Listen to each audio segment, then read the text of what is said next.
এই যে আমরা রান্না করতেছি না, আজকে কিন্তু নির্বাচন গেল। হ্যাঁ, আজকে নির্বাচন শেষ। এখানে যে মাংস হাঁস, এখানে 2টা হাঁস আছে।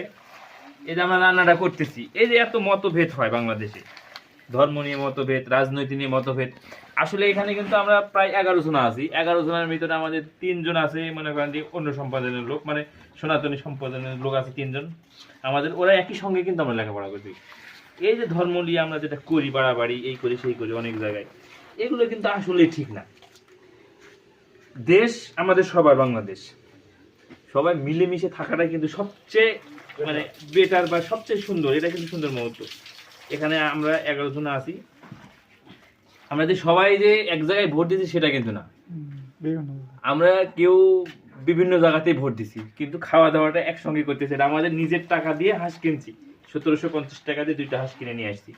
আমাদের নিজের টাকা দিয়ে হাঁস কিনে নিয়ে আসছি, সবাই একসঙ্গে হয়েছি নির্বাচনের সময়, এই উপলক্ষে খাচ্ছি। তো এটাই আর কি। আসলে রাজনৈতিক বিষয় নিয়ে, এগুলো বিষয় নিয়ে, ধর্ম নিয়ে, এগুলো নিয়ে আসলে আমরা আসলে যারা জ্ঞানজাম করি, এদের মতো মূর্খ মানুষ আমার মনে হয় না যদি মানে আর কোথাও, বিশ্বের আর কোথাও আছে। ধর্ম বা রাজনীতি এই দুইটা নিয়ে যারা গন্ডগোল করে, আসলে এরা কোনো ধর্মেরই লোক না আমার যেটা মনে হয়। যদি ওদের ভিতরে ধর্ম বা কোনো কিছু থাকতো, জ্ঞান থাকতো, তাহলে কখনোই এগুলো বিষয়ে বাড়াবাড়ি করতো না। তো সবার দাওয়াত, আসো।